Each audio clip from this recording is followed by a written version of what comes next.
Hi, I'm Dick Cavett, and as the quicker students can quickly see, I'm sitting in an entirely strange setting for me, but it's a very comfortable one because it's usually occupied by an old friend of mine. This is her own show, Joan Rivers, and she has had me over, and we're going to share the rent for today. It's nice to talk to Joan. We go back so many years that it's almost archaeology to talk about it, and it's my opinion that the book that she's written is probably, if not the best showbiz biography I've ever read, among the top three, and I can't think what the other two are, for a variety of reasons, one of which is that it will do one important service. It will keep a hell of a lot of people out of show business. Once they read it and see what you can have happen to you. But here you are, a shining example of survival in any case. Survival. Yeah, but we're both here, which is amazing. Right. We're here. Think of the creeps we've outlasted. Yeah, isn't that great? You start naming them, and then I'll tell you. Let's make a list of all the people that sneered at us in the village. Hey, Joan told me one time about a club we worked at, a little club, and out front, none of us were known, and some guys were, look at these people they got. Linda Lavin, Dick Cavett, Joan Rivers, forget it. Let's go get a Coke somewhere. Rodney Dangerfield, Rodney Dangerfield. Anyway, I'm so overwhelmed by it. I found the book hard to read in some cases. I really had to put the thing down sometimes and get my breath, and I had developed a fine tremor from identifying too coldly with some of it, and yet it's full of laughs, as your life has been, and stark tragedy. And I don't know how you brought it off, but it's a publishing miracle, a writing miracle of some kind. In fact, I realize now that I really don't need you here, Joan. I can talk about it for the next, we have to... I'll be glad. Just listen and tell me. I'm so happy. Well, you know what I'm curious about? Has anybody who's read it said, my God, I was a swine? Nobody has called me, of those that I've mentioned that were not good people over the years. No reaction from Even them. secondhand, have you heard anything that anybody thought? Because you settle a few scores in the book.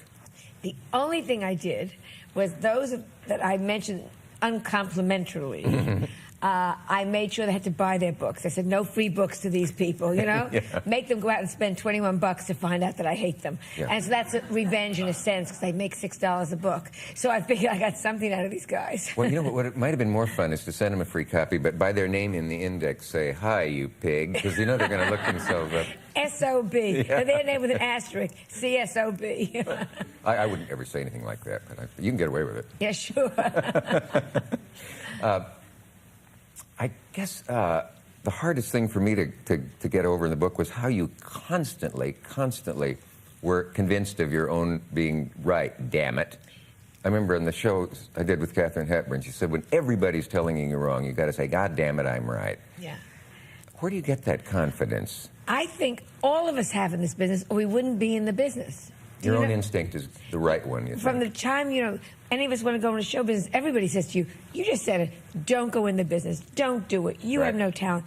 And it's that same thing, I'm right, I know I'm right, that pushes you through. And that, I think, is what pushed me through my whole life, saying, yes, I'm right. If only our instincts about what's right on stage were as good in our real life about what's right. We'd be fine. Yeah, I mean, isn't it amazing how many people are just expert and never make a false move in their entire career? Life's a shambles. Another title for your book might have been Beware of What You Wish For. Was that Mark Twain or a Chinese or Oscar Wilde, Beware of What You Wish For, because you might get it? There got to have been times when you thought to yourself, how many ovations and love from an audience are worth this much suffering? Yeah. But the reverse thing is, when everything was at its worst, it was the love from the audience that helped me get through. Does that make sense to you? Yeah, you always knew that would be there. You could go out, and there's the generosity of strangers, the warmth that came from strangers, got me through some really terrible times. I was in Cleveland one night after I was fired from Fox, and Edgar had committed suicide, and there was no money coming in. Melissa and I were at odds, you know, after the suicide. We went through I thought I lost my husband and my daughter. And I was in Cleveland Airport, and a strange woman came up to me and said, my husband and I just went to church and lit a candle for you, and we're wishing you well. And I thought, oh, if you only knew I needed that. You know, thank you for saying something nice. Yeah. It makes up for those people you once talked about who come up to you after a Sullivan experience and say, boy, did you bomb. Boy, did you look old. Yeah. Boy, I saw you on television. What happened? Yeah, and it wasn't the lighting, it was you. It was you. Oh, boy. Those are usually relatives. Yeah.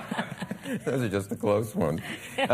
I noticed that something I had never realized before, how much you aim your act and your work at women, that they probably make up the core of your following, although men laugh like hell at you, but your material is women really identify with it. And men, without women, don't think I'm funny.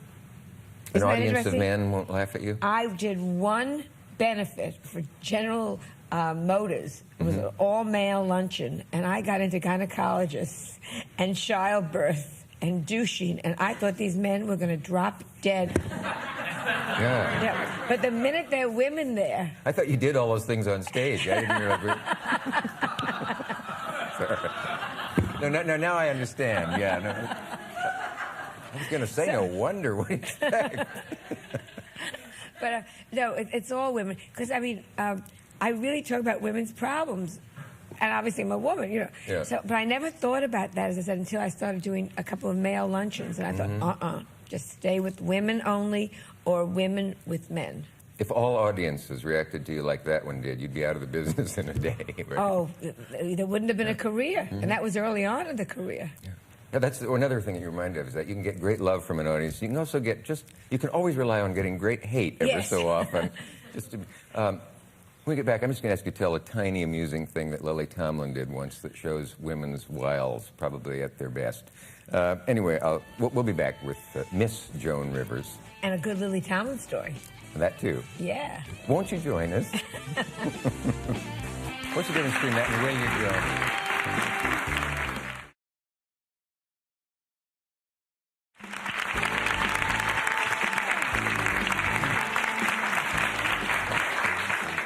I'm talking with Joan Rivers. By the way, they put a cover on the book because on my copy, I always take the dust jacket off, which, by the way, reduces the value of the book when you resell it, I'm told. But I read every single word of it at least once, and you can quiz me later if you like. This is far from the most dramatic moment in the book, but way back in the old days, you were playing in a club with a kind of chintzy owner. I think we'll just call him Mr. Haber here, since you do in the book. May he rest in peace. And he found out you were getting the acts were getting sandwiches at his expense. He was very careful. And he had a whole group of review kids upstairs, and I was downstairs. And he sent out, and they were doing 3 shows a night. Yeah. And Mr. Haber said you couldn't eat in the kitchen. You couldn't have sandwiches. And Lily Tomlin, God bless her, Lily walked in, and she said, I'm sleeping with Mr. Haber. And he says, my friends can eat whatever they want. And, but you had to see Mr. Haber. You know, big, fat, jolly man, and Lily. And we all got sandwiches from then on, because Lily just said, that's it, I'm sleeping with him. And he says, my friends can eat. You know, he only knew. Speaking of your friends, when you have a real tragedy like you've had more than one of, I guess, is it true that you find out who your friends are at that time? Such a cliche, but... I think not only you find out who your friends are, I think you find out who you want to be your friends. I mean, a lot of people came to the house. Over 1,000 people came when Edgar committed suicide. And without even realizing, I knew instinctively the 3 people I wanted to be with. And it wasn't necessarily people that had been our closest friends. It's like a two-way thing. You find out who your friends are, but also who you think you really... And those are the people I almost chose that have stayed my very good friends ever since Edgar. My friends have changed. That's interesting. Was it through your own insight or therapy? Early in the book, a therapist says to you when you're talking about you're nuts. Guilt. Well, that we exaggerate our importance to other people, says in effect, you can't blame yourself for somebody else's suicide. Nobody ever really can. Even though there's that uncomfortable cliche, suicide is never not aimed at somebody. Yeah. But you were It took a long time, I think, for you to be convinced, because you talk about, there are times when you thought, I killed my own mother. There are times when you thought, I killed my husband, and now I've alienated my daughter. We're so quick to say, I did it. And I think the therapist said something along the lines of, it's almost ego to say that. They do some of it, too. Everybody, it sounds so stupid to put it this way, everybody's a star of their own movie. Mm-hmm. Do you know? If their life is a movie, they're the star. You're not the star. And you must remember, this was told me so strong with my husband, because I had left him 4 days before he killed himself. And of course, one of the reasons was, he realized he had to do changes in his life. He had to take a stand and do something for himself. But I still think, to this day, if I'd made one more phone call, maybe, even though I work so hard for suicide prevention now and suicide survivors, that it's them, it's the person that does it that must take responsibility. But you never get over that. Is one thing we can learn from this, don't ever take anybody's suicide threats lightly?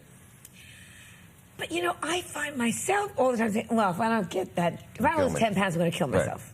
Right. And in this case... But you shouldn't take... I don't know. I don't know. Yeah. How is that for a stupid answer? Well, it's honest and so therefore rare. No, but it's hard to say. I mean, they say you shouldn't take any threat lightly, even though most of them are not real and so on. And it's hard to say, though, because in Edgar's case, I knew Edgar, for those who might not know that I did, and in his case, everybody said, no, don't do anything foolish. And he said, you know me too well. And in fact, I won't. Even his very good friend, he was convinced, even though he checked every hour. So I don't know what the hell you're supposed to do if you've done everything, including have the person promise solemnly that they're only kidding, and then you get the awful phone call. But he just was such a private man, such a proud man, my husband, that to go into therapy, which is what he did, rather than to go into therapy to help him get through this horror we were going through, he really chose a way to stay private. And that was the terrible thing was his last phone call was to my daughter, and he said, I'll see you tomorrow. And she will live for the rest of her life thinking, maybe I should have said something else on the phone. And what it did to her. Yeah. Even when someone you barely know commits suicide, we think to ourselves, maybe I could have called that night, or maybe I could have done something. And again, maybe we're exaggerating how much, as you say, they're in their own movie, and you're not going to rewrite it for them at that point. Yeah. Very difficult. Suicide does terrible things to the family afterward forever. Mm-hmm. We'll be back with Joan Rivers. See if we're not.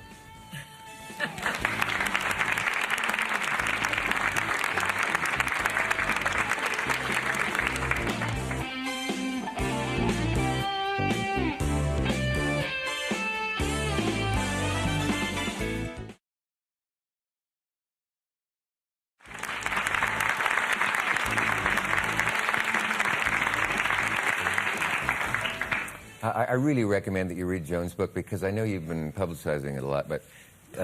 pushing it. It's when you're ringing those doorbells that it becomes... But I guess what I mean to say is, no matter how much you think you now know about it, and you've probably heard everything that's in it, you haven't. There's an enormous amount of stuff that's still unheard and unspoken, no matter how many times you've gone on and talked about it. I suppose you've been asked if it was a catharsis to write the book, and if you feel purged. Yes. Yeah. Probably 5 years from now, you'll be able to read the thing. You find that with your first book, and you think, I don't remember that. My God, yes, who's this about? Oh, it's me. Is there any relationship in the book that was damaged forever that you wish might someday be rectified, or are you willing to leave the cards lying as they are now? Great question. I wish I'd thought of it. Oh, any relationship that was... I wish I could say, with Barry Diller all the way through the book, who was the CEO at Fox and really was the one that Edgar and he didn't get along. And all my life I've been thinking, really, maybe if it had just been me and not Edgar, Barry and I would have gotten along. And then I went to a dinner party 2 weeks ago with Barry, and I made a joke, and he didn't get it. And I suddenly realized we never, with or without Edgar, it could never have worked. And that was terribly sad, because right while I was writing the book, I thought, maybe there would have been something, I'm sorry, and Barry and I in another life could have been friends. And it hit me that I got so depressed, I left the dinner party, went home, and just couldn't talk to him for about 24 hours because I realized it was predestined. Yeah. He's certainly one of the main characters in the book, and at the end of one chapter, after all the horror you've been through, there's a kind of a nice moment at the door, or at least I remember it at the door or something, where he says, we ran in and he says, I wish you well, and you said, I'm sure you do. And I took it in print to mean you meant that at that moment, but I wasn't sure. He waited after all this horror and the horror that they did to my husband, and Barry, of course, the head of the company, was responsible for all that.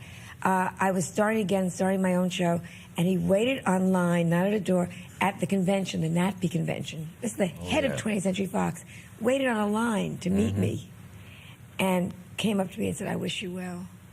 So he may have the feelings that you aren't sure he has when you write about him earlier in the book. Up to that point, you realize, there's a lot of emotional stuff in this book, but it's never mawkish and it's never self-pitying. And to me, that would be I would be feeling sorry for myself all over the place to the point where no one could stand me. You can't do that when you write a book. You have to try to look at it from above and not make it self-pitying. And by layers, everything that supports you in your life is chopped away, it seems, until finally it's just you and Edgar together, and then he turns away, in effect, and becomes, through his illness and various things, the enemy, in a sense. The enemy. And then you have to choose between him and your career. I don't even know if it's in the book. He said something terribly sad the last week that he was alive to a friend, and it's only sad now. He said to a friend, one of us has got to die, meaning Joan or Edgar. And this was told to me only about 4 weeks ago with the book. But he really knew that we couldn't go on together the way things were going. Isn't that awful? Well, yeah, the only way out is for one of us to die. One of us to die. Terrible. Then when the book came out, so many people come forward with more things to tell you, and you just go, oh, God. I was doing it orally for books on tape, couldn't get through, started to cry, and cried and cried and cried in front of these strangers. I would start to read the book, because I'm doing it myself, and they'd have to just stop, and I'd say, oh, I'm fine now, take a little coffee, and I'd start again. Stupid chapters, but not even like the suicide, and then we moved to California and things were good and Melissa was happy, and I'd be crying through them. And finally I just said, I cannot, and we had to come back another day. When I was drunk, no, but we had, no. Yeah, listen for the slurred S's when you hear it. I thought about that. I thought, I would love to read this book for her, because if it were my book, I couldn't get through it. But I would cry reading your book, so they'll have to go for somebody more hard-hearted even than you and me. Notice how I shared that with you. Has there been any negative reaction to the book by anybody? The reviews, and they're slow in coming out, which kills me, because you want to get it over with. It's like wait for the others. Each review that comes out, it's been incredible. Yeah. But you don't know when the New York Times is going to get you. I'll tell you one snotty thing. Okay. The New York Review of Books, I canceled my subscription, if you're listening, never again after 9 years, said they don't do biographies, show business biographies, and wouldn't even read it to realize that it's so much more than that. Just said no. You're kidding. Yeah, well, that was the end of that well, stupid piece of paper that I used to train Spike on. But go ahead. No. I hold no grudges. No, I can see that. So they didn't have room between Nadine Gordimer and whoever. Yeah, they could have had someone they recognize in there for a change, It's like... Time they had a little star quality. A little pizzazz in there. I guess I was going to ask you if you believe in fate, but I think that's an unanswerable question. A more concrete one would be, there's a kind of spooky moment in the book where one or two people see Edgar's ghost. Or did I read it wrong? Yes, you read it? Oh, that was after he was dead about 5 weeks, and but it was also funny. But one of the assistants first came and said, I saw Mr. Rosenberg this morning. And then, because she said that, the accountant said, I did too. And I thought maybe indeed they did. And these are on two separate ladies and two separate places in the house. Yeah. So I called a Catholic priest, because I thought if he is wandering the house, it means he's not happy, he's not resting. And even though I'm Jewish, I really believe Catholics have a lock on all this kind of stuff. They really know how to get right. Oh, it's a great religion to really get down to it. You know, there's no philosophy. They go, you're right, we'll do something about this. The Jews have to talk about it for 2 hours. You know? So, and we brought a priest in and we blessed the whole house.